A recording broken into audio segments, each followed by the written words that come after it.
morning class, welcome to your daily current affairs on the Paper Hindu. So let's see with today's articles.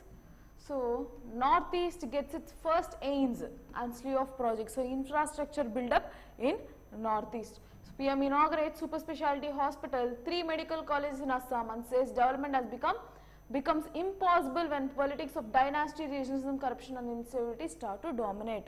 So we are going against such dominations. That is what Prime Minister has mentioned. So that is why we are building up the infrastructure in Northeast states. So yes, it will be getting its aims in the Northeast near Guwahati. So in Assam. Okay. Next. So that is about that article. Nothing much. Just infrastructure build up.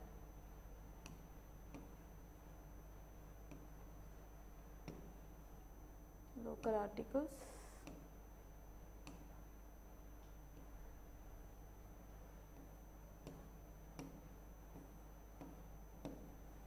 So, remove ash beneath burnt plastic waste at Brahmapuram before end of May, says NGT. So, National Green Tribunal has mentioned that before the end of May. So, before the end of May, please remove all the ashes, burnt or unburnt ashes that is left over in Brahmapuram. So, during March 2nd and for the second time, 2 times this particular dump yard has been burnt because of the weather conditions and the existing burning material, about the flammable material in the dump yard, because of which there was a continuum fire in this particular dump yard at Brahmapuram. So, what happened? NGT has mentioned that please clear out that particular ashes, burnt and unburnt, to make sure that in June we will be having onset of monsoon, right? So, before the rainfall season comes, you need to clear it out, as it should not be seeping up into water bodies. Further again contamination to environment, to ensure that it is not going to seep into water bodies. They have given a deadline that by end of May you need to clear all the dumps. So, that clear the dust ashes left over in Brahmapuram. That is what NGT has mentioned. Next.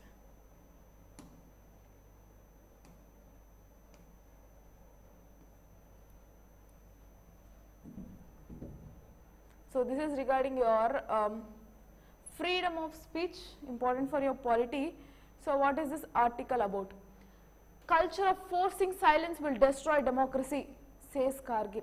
So, nowadays if you can see the news, or if you can see the political arena now, take the case of Rahul Gandhi, take the case of BBC. So, whenever or any other, suppose the BRS Telangana, Kavita is also sent to ED. So, despite ignoring what may be the reasons, despite they have crossed the law or they might have their own illegal properties, whatever it is, but the thing is, the targeted people are from opposition parties. This is the major criticism the current government is getting. So, in that case what they have mentioned is culture of forcing silence will destroy democracy. So, you should not forcibly silent, and he has mentioned one clear word here that the culture of forcing silence and branding people as anti-nationals will destroy the constitution and finish democracy. So, if you don't ensure a possible criticism, possible right to freedom of speech, which is actually enshrined in your part 3 of constitution of your fundamental rights, it guarantees, 1918 guarantees your freedom of speech and expression, and when once this particular right is being curtailed, obviously it is threatening the ideals of democracy. That is what Mr. Mallikarjun Kharge, who is the Congress president, he has mentioned. He is opined during when? During 132nd birth anniversary of Dr. B.R. Ambedkar yesterday. So, Mr. Kharge also alleged that, so there is one thing which is a very good criticism, you can add it directly into your answers, that Parliament had converted into an arena of combat rather than debate. That means it has become a war place. So, where we are completely alleging one another, and it is not becoming a place of discussion or debate for the welfare of society. That is what Kharge has mentioned. So, finest inheritance of the architect of Indian constitution needed constant care and preservation. So, once for all, this particular parliament needs to be ensured. So, it needs to ensure that it is the architecture of Indian constitution to give freedom of speech and expression and needed constant care and preservation. So, forced silencing should not be encouraged in political arena. That is what Kharge has mentioned. here to in that arena, I mean in that particular thing, to support what he has mentioned is, so culture of forcing of silence on anyone, be it opposition parties, civil society groups or activists, NGOs, judiciary, media, ordinary citizens, whoever it may be. So, forced silencing is threatening to democracy. That is what he has mentioned. So, branding them as anti-nationals is actually dangerous for the functioning of democracy and its ideals. That is what he has mentioned. Important, very good criticism. Next.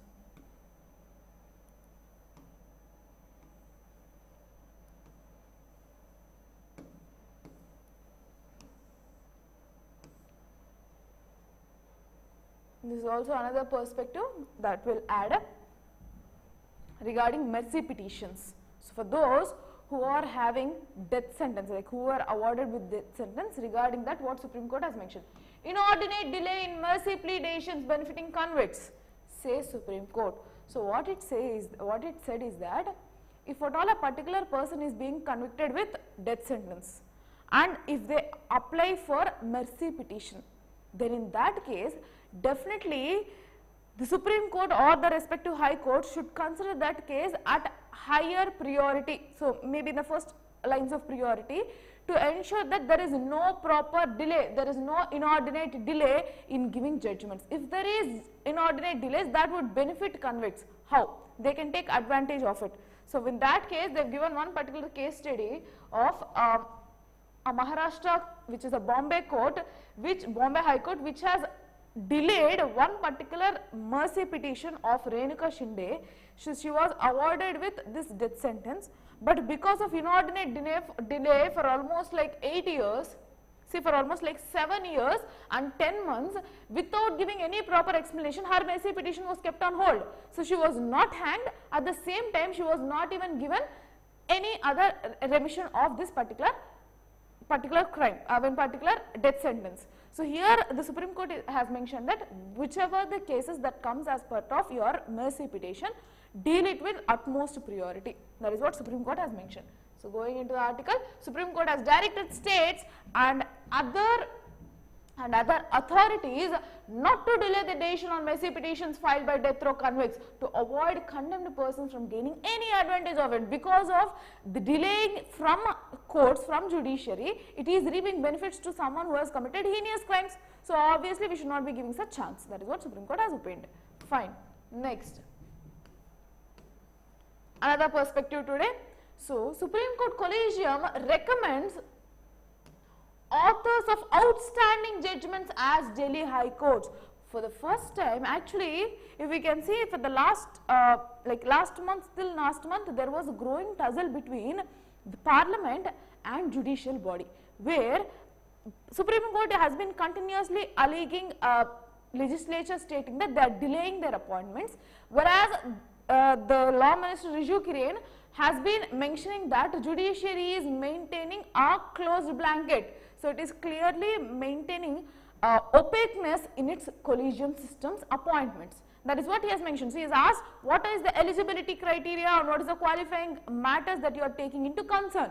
Please let us know. So, in that manner, and also they have also mentioned that there is no particular time frame to give appointments in this particular, like to give decisions of legislature in judicial appointment. So, these two cases they have mentioned, and they have also told that come up with a memorandum of procedure MOP, in which how the judicial appointments are being taken place and how far the legislature is being involved into this particular appointments. In the same regard, now they have mentioned here that the collegium is now taking, so in order to appoint a particular judge into Delhi High Court, what they are trying to do is they are notifying only those particular judges who are having or who have given outstanding judgments. So, based on their judgment's efficiency, they are taking that as a qualifying criteria to appoint them into High Court judges, to appoint them into Delhi High Court as judges.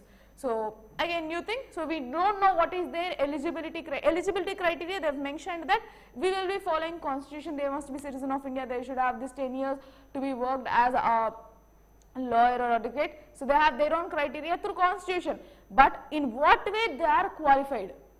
In that manner, they clearly mentioned here that based on their outstanding judgments will be taking up that particular name as in appointments, in judicial appointments. Supreme Court collegium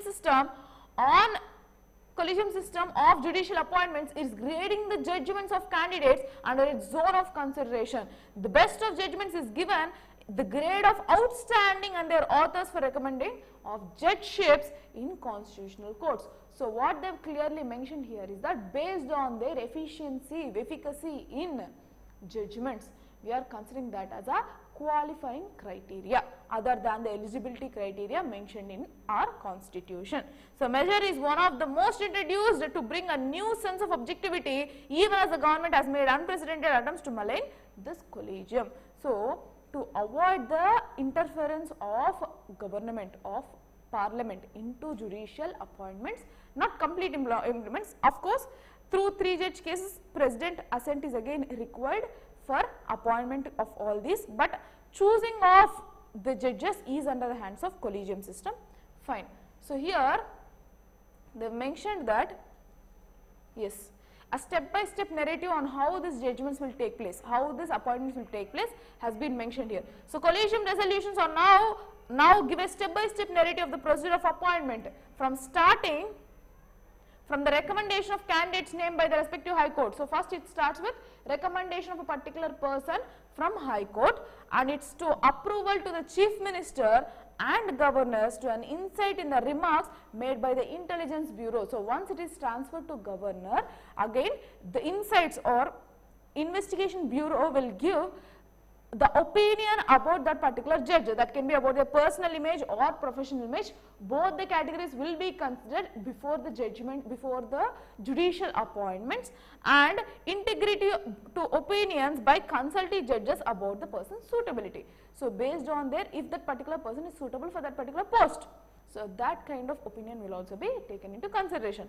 So Justice or CJI Chandrachud has mentioned that is also tasked the Supreme Court Center for Research and Planning to work with the Collegium System Secretariat to collect data of the judicial work of senior High Court judges. So once this particular Delhi High Court is taking up with that particular plan, rest all the courts also will come up with the same plan. That is what he has mentioned, that collect all the judges data, whoever have performed very well, so outstanding performances in giving judgments. To those particular people, they will be offering judicial appointments.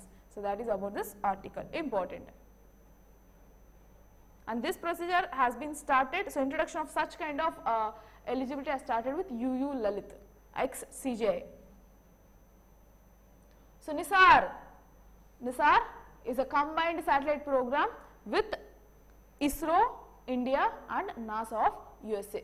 So this is a satellite to map Himalayas seismic zone. So currently what we are doing with this, we are using this Nisar satellite to map seismic zones, so earthquake prone zones in Himalaya area. So Himalayas area, so it will also serve as a valuable tool to give warning to land subsidence, as scientists can use the data collected for every 12 days and all weather conditions to study deformation patterns, any kind of deformation that is occurring in Himalayas. So because of the seismic probability, then what can be the possible affecting features, everything can be identified. So as part of that, a forthcoming satellite which is to be yet to be issued for us from USA's NASA, which is Nisar, a jointly developed program, a jointly developed satellite by ISRO, Indian Space Research Organization, and NASA, which is National Aeronautical and Space Administration of USA. So will map the most earthquake prone regions in the Himalayan with unprecedented regularity. That means the places where you can't predict the occurrence of this particular earthquake, they are going to map all these particular areas. So good morning Sushma. So the data this will generate can potentially give advance warning of land subsidence and recently observed in Joshimath, Uttarakhand, as well as point to places that are greatest risk from earthquakes. That means this is showcasing an example that especially in the case study of Joshimath, whatever the land subsidence happened, such cases can be avoided, such cases can be protected. So people can be protected from that kind of destruction. That is what they have mentioned here, and they have given what can be the amount that is being spent. All this again not required. Next.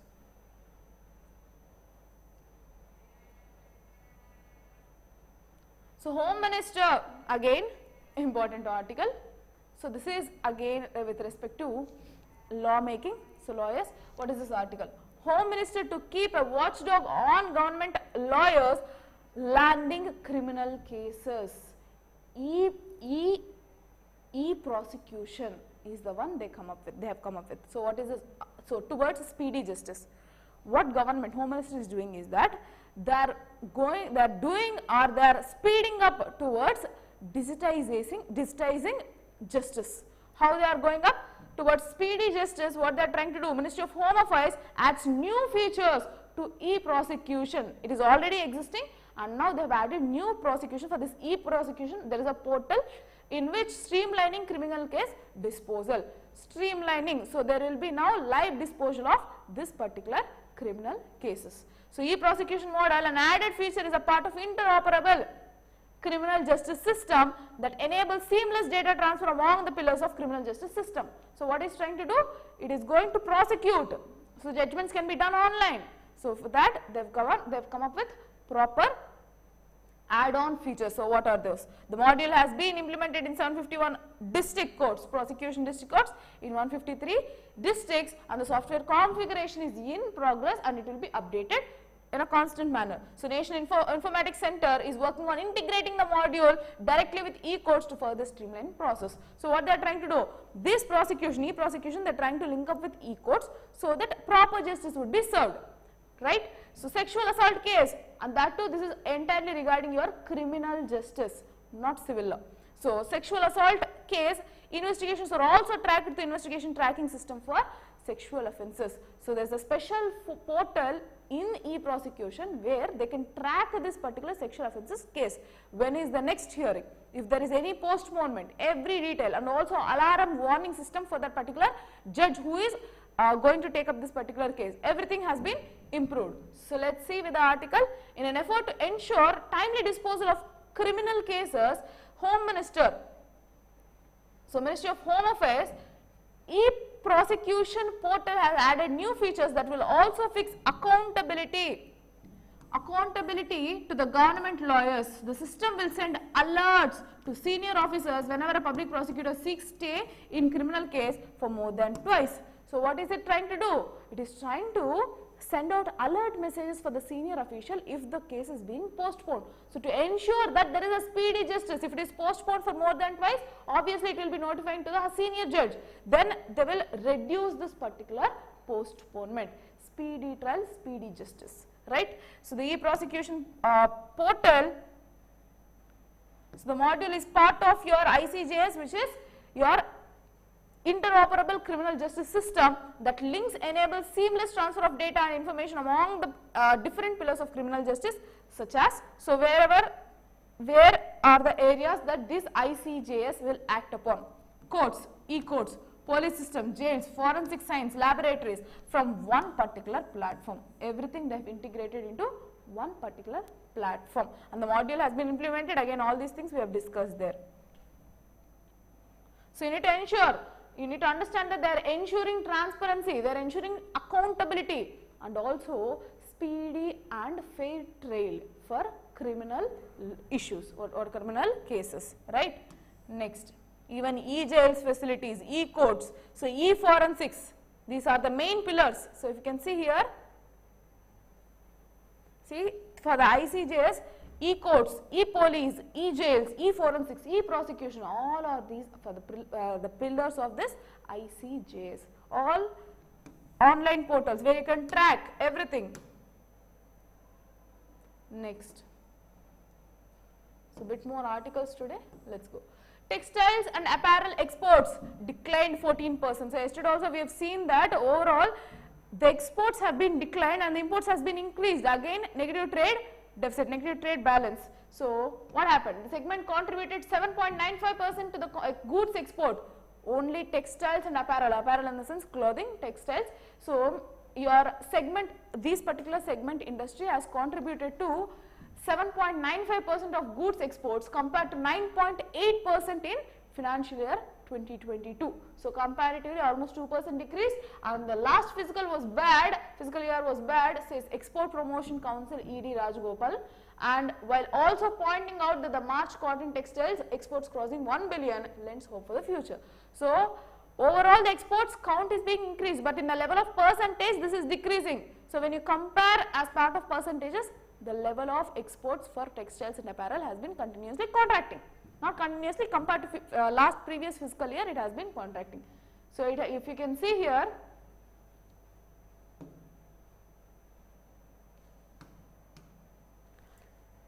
so textiles and apparel contracted 14% in 22-23 compared with the last year. Until that is fine. If you can see imports of yarn, fabric, that means raw materials which we are importing from other countries, and made-ups rose have been increased to, so this has made-ups rose to 26.7%. So this has been increasing imports, whereas exports have been decreasing, even in clothing, that you need to understand.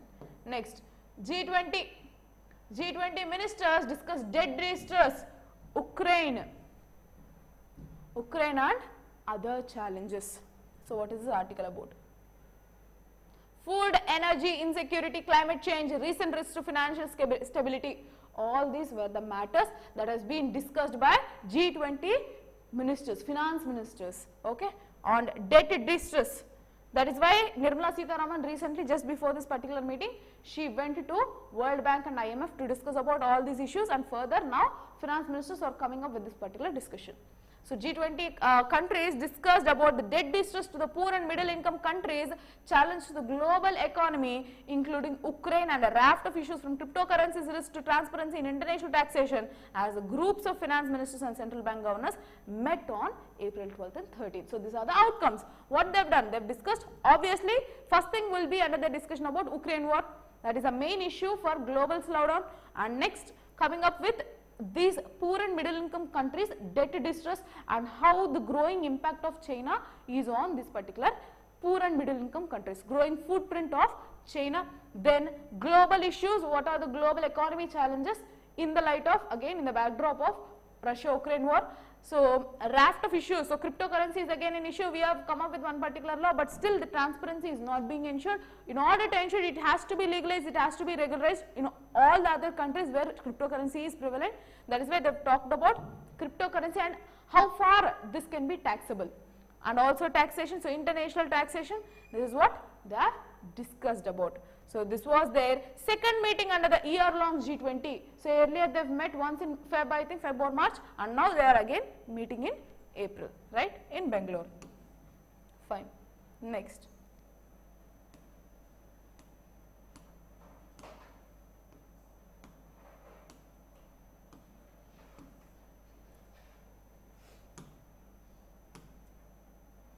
I think that's it for today. Yeah, fine. So that's it for today's session. We will meet in next session tomorrow, not tomorrow, on Monday. Thank you for the session. Good day.